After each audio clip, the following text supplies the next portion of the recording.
All right, let's be real for a second. Have you ever done something totally innocent, only to catch someone giving you that look?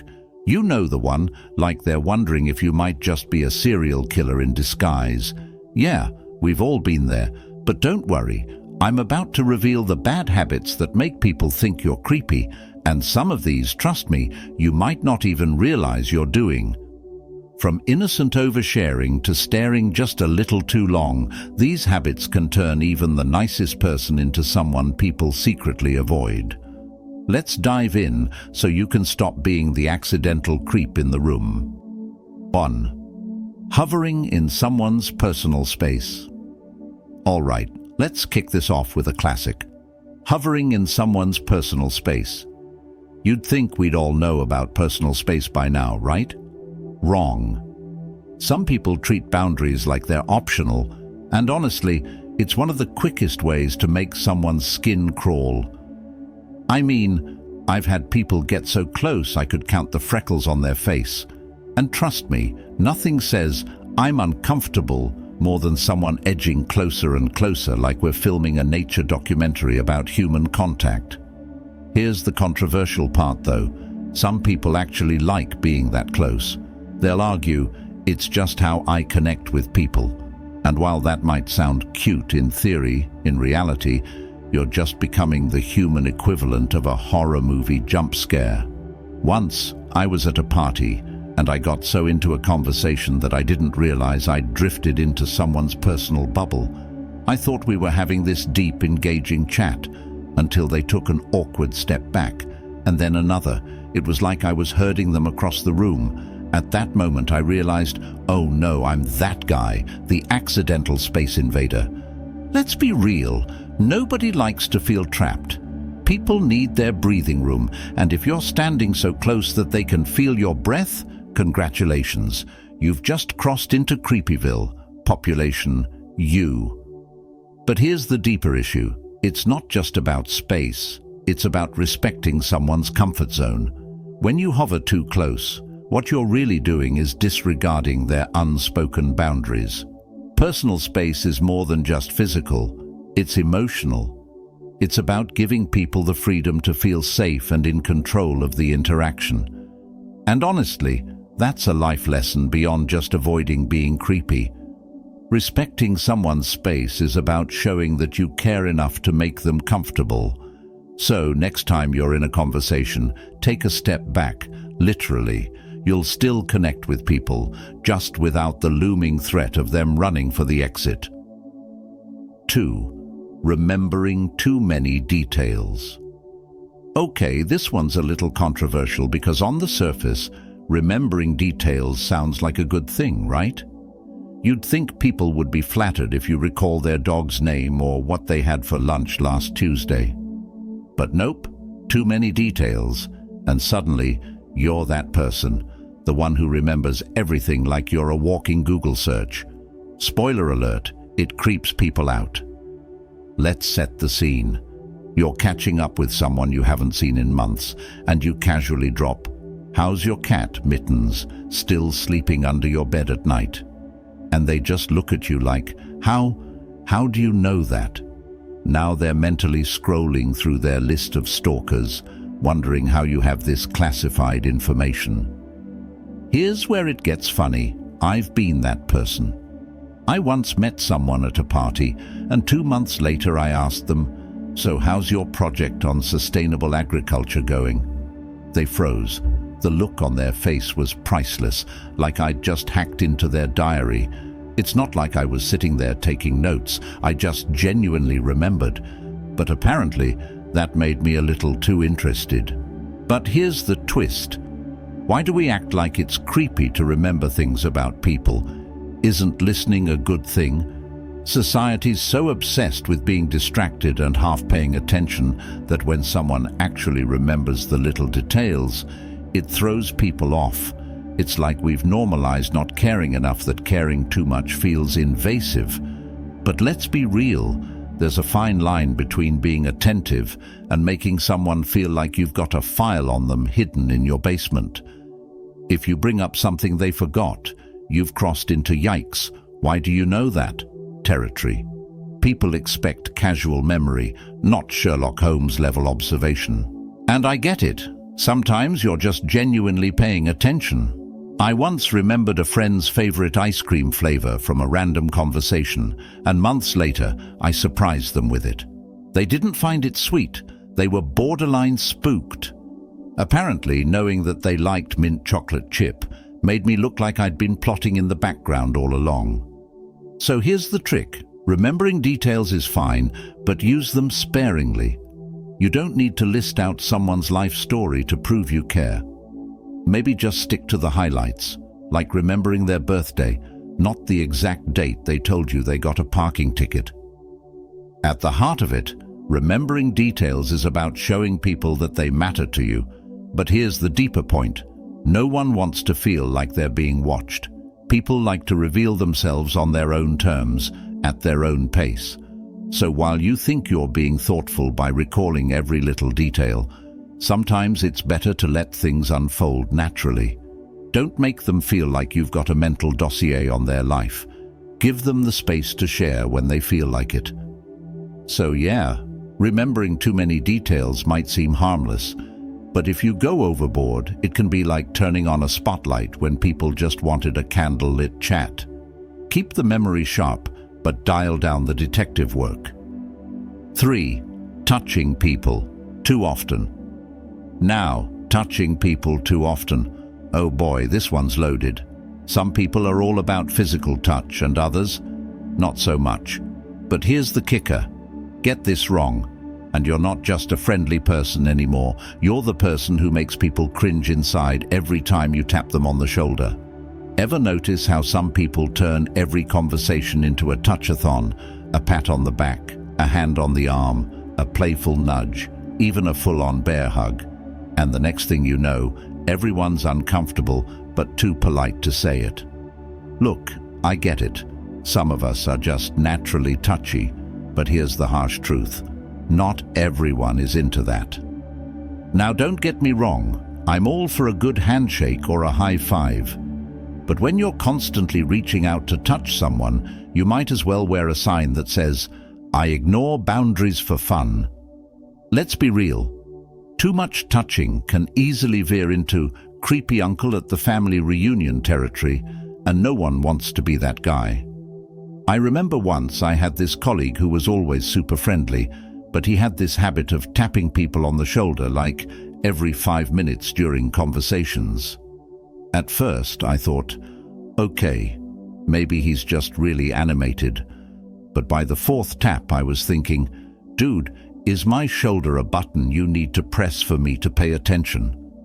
It was like Pavlov's dog, but for physical contact. Here's where it gets spicy. Some people will argue that touch is their love language. They'll say it's how they connect with others, how they build rapport. And yeah, maybe that works with your close friends or significant other. But newsflash, most people don't need to be touched every 30 seconds to know you care. In fact, it can make them feel the exact opposite, like you're pushing past their boundaries for the sake of your own comfort. Look, we're not living in the Middle Ages, where a friendly slap on the back was how you sealed a deal. People today value their personal space more than ever, and if you're the type to throw in a hand on the knee while someone's telling you about their day, they're probably wondering if you're trying to connect or if you've just skipped the "Don't be weird" chapter in the social handbook. And trust me, I've learned the hard way. I used to be a bit too friendly with my gestures, especially in group settings. I thought it made me seem more approachable. But then I had a friend straight up tell me, "You know, you don't have to touch my arm every time you laugh." And that was my wake-up call. I wasn't being more friendly. I was being unintentionally invasive. So here's the rule of thumb.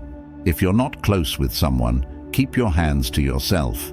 You're not a touchy-feely superhero whose power is making everyone feel awkward.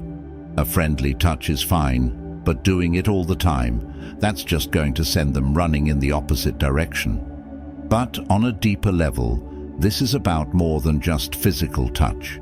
It's about awareness of how others feel, what makes them comfortable, and what makes them uncomfortable. Because at the end of the day, respecting someone's boundaries, whether they're verbal or unspoken, is one of the simplest yet most powerful ways to show someone that you actually care about them as a person. So yeah, if you're the touchy type, just remember, sometimes the most meaningful connection you can make with someone is by giving them space. Don't let your good intentions turn into a creepy misunderstanding. Touch is powerful, but only when it's welcomed, not imposed. 4. Laughing at the wrong time. All right, let's talk about laughing at the wrong time. Now, we've all been there. Someone says something serious, and for some reason, that's when your brain decides, hey, wouldn't it be hilarious to laugh right now? Cue the awkward stares and the internal screaming, because congratulations, you've just made yourself look like a total psychopath. Now, some people are just wired this way. Nervous laughter, inappropriate giggling. Call it what you want, but nothing kills the mood faster than cracking up in the middle of someone's tragic story about their dog running away. And let's not even talk about the times when people laugh at funerals. Yeah, it happens. Let me tell you a story. I once burst out laughing during a serious conversation with a friend. She was telling me about her horrible day at work, and my brain just short-circuited. I wasn't even laughing at her story. I was laughing because I suddenly remembered something funny that had happened earlier that day. But to her, it looked like I found her misery hilarious. Needless to say, she was not amused, and I had to do some serious damage control to explain why I wasn't a heartless monster. Here's the thing, some people will argue laughter is the best medicine. Sure, but there's a time and a place for everything, right? Laughing during tense or sad moments can come across as dismissive, like you're trivializing someone's feelings. And the crazy part? Some people don't see this as an issue. They think, hey, if I'm laughing, it must be a good thing. No, dude. Sometimes it's a cue to read the room. But honestly, the issue goes deeper than just bad timing. It's about emotional intelligence, or lack thereof. When you laugh at the wrong moment, what you're really telling people is, I'm not fully present here. It shows that you're not tuned in to what's happening emotionally, and that can come off as seriously creepy. Like, do you enjoy awkward situations? Are you thriving in the discomfort? Because everyone else in the room is just waiting for the floor to swallow you whole. I've been on both sides of this awkward coin. I remember once I was pouring my heart out about a difficult time in my life, and the person listening to me suddenly laughed. I wasn't sure if they were nervous or just completely clueless, but it felt like a punch to the gut. In that moment, I realized how isolating it is when someone responds to your pain with misplaced humor. It's like, great, now I feel misunderstood and embarrassed. So, what's the takeaway here? Laughing is great. We love laughing, but for the love of social decency, if you feel a chuckle coming on at a serious moment, bite your tongue. You don't want to be that person people secretly avoid because they can't trust you to handle sensitive moments with a shred of empathy. But on a deeper level, this is about being present and understanding the emotional cues of the people around you. It's about knowing when to dial it back and when to just listen. Sure, laughter can lighten the mood, but timing is everything. If you can't control your impulse to laugh when it's clearly inappropriate, you're sending the message that you're disconnected from the moment. And trust me, that's a fast track to being labeled the weirdo in your social circle. Remember, you don't have to be the comic relief all the time. Sometimes just being there, quietly and fully, is enough. So next time you feel the urge to laugh when someone's spilling their heart out, don't. Trust me, you'll thank yourself later. 5. Staring without blinking. All right, staring without blinking. This one gets weird real fast. And let's face it, we've all had that moment where we realize we've been staring at someone for way too long. But when you're on the receiving end, It's like being locked in a gaze with someone who's plotting your demise, or at the very least, studying your soul a bit too intensely. Imagine this. You're in a conversation, maybe it's a casual chat, and the person across from you is just staring. No blinking, no breaking eye contact, just pure, unblinking, laser-like focus. At first, you might think, wow, they're really paying attention. But after a few seconds, you're wondering, am I about to be abducted by aliens? It's like that scene in horror movies where the villain stares so intensely, you expect something bad to happen. Well, here's the controversial part. Too much eye contact, especially without blinking, doesn't make you more attentive. It just makes you creepy. I remember this one time when I was at a meeting and this guy just kept staring. I swear he didn't blink once the whole time I was talking. At first I thought, wow, I must be really interesting. But then I started thinking, is he secretly judging me? Is there something on my face? Why won't he just blink? It got to the point where I started blinking more, hoping he'd catch on and do it too. Spoiler alert, he didn't. It was like a staring contest I never agreed to, and it left me feeling uneasy. Now, there's this idea out there that maintaining eye contact shows confidence, right? And yeah, that's true, to a point. But here's where it gets tricky. Society has this weird obsession with alpha behavior, and part of that is the idea that intense eye contact shows dominance. I call BS on that. There's a fine line between confident eye contact and making someone feel like they're being mentally dissected. Let's break it down. Blinking is natural, people. If you're staring without blinking, you're not more focused. You're more disturbing. In fact, refusing to blink or break eye contact makes people feel like they're being studied under a microscope. And nobody wants to feel like they're the subject of a science experiment. You think you're coming across as engaged, but you're really giving off strong serial killer vibes. I've been on both sides of this. Once, I got so caught up in a deep conversation with someone that I didn't realize I'd stopped blinking. They were telling this intense story, and I was so focused on every word.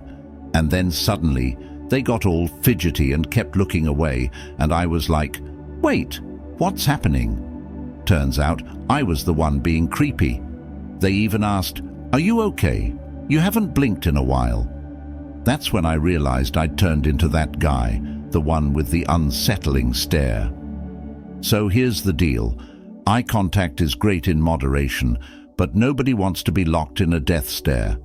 You're not asserting dominance. You're asserting, please avoid me at all costs. Trust me, nothing will make someone back away faster than feeling like you're watching their every move like a hawk. But let's dive deeper into this. Eye contact is about connection, not control. It's about sharing a moment with someone, not making them feel like they're trapped under your gaze. In real conversations, there's a natural flow of looking at each other and then looking away, giving the interaction some breathing room. If you're constantly staring, you're missing the whole point of human connection. People need space, both physically and emotionally, to feel comfortable and understood. So next time you catch yourself in an intense stare-off with someone, give yourself permission to blink. Better yet, look away for a second. Trust me, you're not losing their attention. You're giving them a moment to breathe. Remember, eye contact isn't a competition. It's a way to connect, not to intimidate. 6. Texting right after meeting someone. The classic nice to meet you ding. Here's a text already. There's nothing quite like meeting someone for the first time, and then before you've even had time to process the interaction, your phone buzzes. Hey, great meeting you. Oh, is it great meeting me? Because I'm still figuring out if I want to hang out again or run the other direction. Look, I'm all for staying connected, but texting someone immediately after you've just parted ways is, how do I put this nicely? It's a little extra, like slow your roll. You literally just met them, and now you're already blowing up their phone. If that's not a one-way ticket to Creepville, I don't know what is. Let's be real. Some people think this is just being friendly, maybe even charming, like, look how eager I am to build this connection. But here's where I get controversial. It's not charming, it's needy. You barely know them. And now you've forced them into an awkward situation where they have to decide whether to text back right away and come off as too eager themselves, or wait it out and look like they're playing hard to get. Either way, no one wins. It's not a conversation starter, it's a pressure cooker. Let me tell you about this time I made this mistake myself. I met someone at an event and we hit it off. Good vibes, lots of laughs, all that. And then, thinking I was being super smooth, I texted them literally 5 minutes after we'd said goodbye. Something like, "Hey, great chatting, let's grab coffee soon." Yeah, real original, right? Their response? Crickets. Nothing. For days. The whole time I'm overthinking like crazy. Did I come on too strong? Was it too soon? Should I have just waited? Answer: yes, yes, and yes. It took me a while to realize that texting right away sends the wrong message. It's like, I've already decided we're going to be best friends or lifelong partners. Hope you're cool with that. When really, the other person might still be in that getting to know you phase, wondering if they even want to text you back at all. The truth is, people need space. Space to reflect on the interaction. Space to decide if they want to take things further, or if they're just happy leaving it as a fleeting conversation. And here's the harsh truth. Texting right after meeting someone can make you look desperate. I said it. It's like you're so afraid of losing that initial connection that you're trying to cement it right away. But instead of coming off as confident, it feels more like you're seeking validation. And we all know that desperation never looks good. You can be the coolest person in the room, but one overly eager text can unravel all that mystery you built up in person. Trust me, I've been on the receiving end of this too. I once had a guy text me before I even got to my car after we met at an event. I could literally see him across the parking lot while I got the message notification. It was like I was being watched in real time. My first thought wasn't, wow, this guy's really into me. It was more like, why is he so quick to get in touch? Is he going to follow me home too? It felt off. Needless to say, I didn't text back right away, or at all. So, what's the solution here? Give it a beat. You don't have to lock in that connection within 5 minutes of parting ways. I promise, if they really want to talk to you, waiting a few hours or even a day won't make them forget you exist. In fact, it'll probably make you seem a little more relaxed and confident. You'll come across as someone who's not in a rush to prove something or force a connection. But on a deeper level, this is about understanding pace in relationships. Whether it's a friendship or something more, real connections take time to grow. Instant communication doesn't make relationships stronger. It can actually make them feel forced. People need time to process their feelings and thoughts about you, and rushing that with rapid-fire texts does nothing but undermine that natural flow. If you're constantly trying to fast-track things, you might be sabotaging a potential connection before it even has a chance to form. So next time you meet someone new and you're tempted to send that, "Hey, great meeting you," text 5 minutes after parting ways, take a step back, let the moment breathe. Give them, and yourself, some space to see if the connection was real or just a fleeting spark. Remember, texting too soon doesn't make you seem more interested. It just makes you seem less patient. And trust me, patience is way more attractive than desperation. 7. Lingering in conversations. All right, let's talk about the people who just won't let a conversation die. You know exactly what I'm talking about. You've said your goodbyes, you've dropped every hint, you've even started walking away, but they just linger.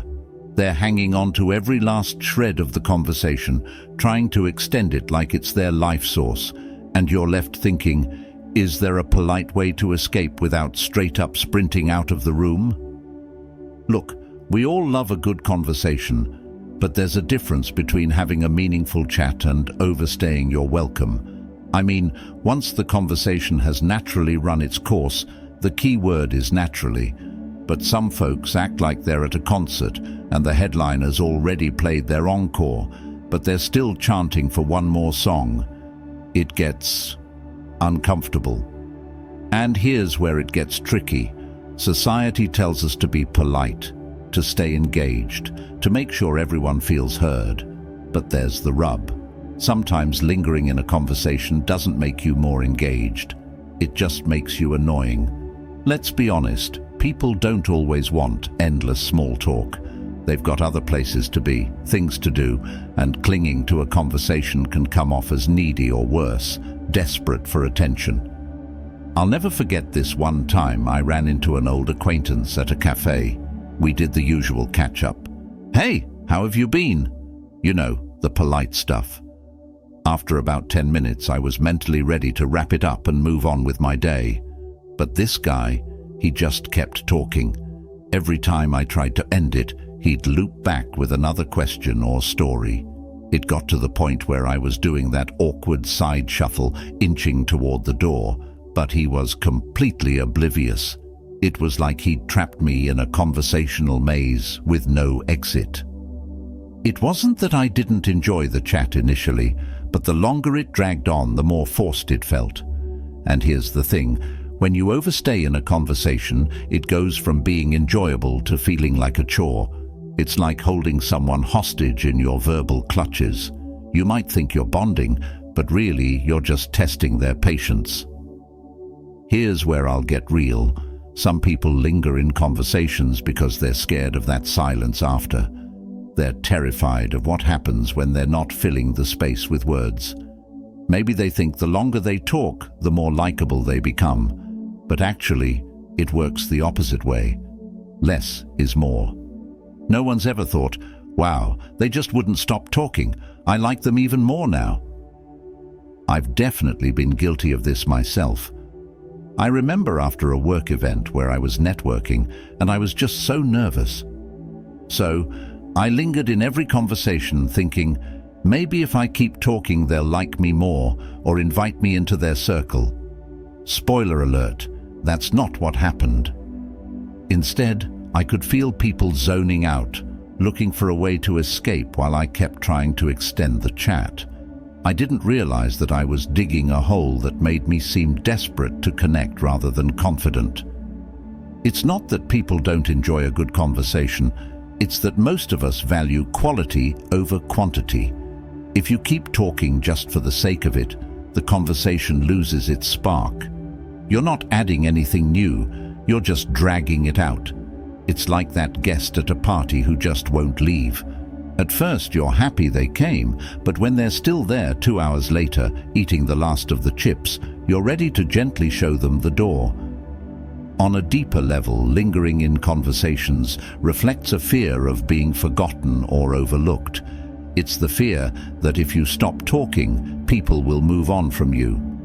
But here's the truth. The strongest connections aren't built on how much you talk, but how well you communicate. A short, meaningful exchange is more memorable than an endless stream of words that goes nowhere. People will remember you not for how long you stuck around, but for the impact you made while you were there. I've learned the hard way that it's better to leave a conversation while it's still good, while people are still interested. Now, I cut my conversations shorter, leave them wanting more, as they say. There's this power in knowing when to stop. It's like a great movie that ends on a high note. You walk away feeling fulfilled rather than exhausted. So, here's the takeaway. Don't be the conversational lingerer. Know when to wrap it up. It's not about cutting people off, but respecting the natural flow of communication. If you feel like you've made your point, if you've had a good back and forth, trust that it's enough. You don't have to overstay your welcome to leave an impression. In fact, knowing when to step away might make you even more memorable. All right, so there you have it. Bad habits that might just be making you seem a little creepy. Look, we all have our quirks, but the key here is awareness. Sometimes the smallest things, like lingering in a conversation, texting too soon, or even just standing a little too close, can be the difference between being seen as charming or, well, not so much. But hey, the good news? We can all work on this. No one's perfect, and maybe you recognized a couple of these habits in yourself. That's okay. It's part of what makes us human, learning, evolving, and figuring out how to navigate the weirdness that is social interaction. At the end of the day, the real message here is about balance. Connecting with others is a dance. You have to know when to step forward and when to step back, when to engage and when to give space. And sometimes the most powerful thing you can do is simply be present without overthinking every move. I've learned through my own awkward moments, and trust me, there've been plenty, that it's not about being perfect. It's about being genuine. People appreciate realness far more than they appreciate someone trying too hard. So, the next time you're in a conversation or meeting someone new, just remember, relax, breathe, and don't feel the need to rush or force anything. The best connections come naturally. So, which habit hit close to home for you? Let me know in the comments. And hey, if you think someone you know might benefit from this list, go ahead and share it with them. Just maybe wait a few minutes before sending that text, all right? Thanks for watching. Make sure to subscribe, hit that like button, and I'll see you in the next video, without lingering, I promise.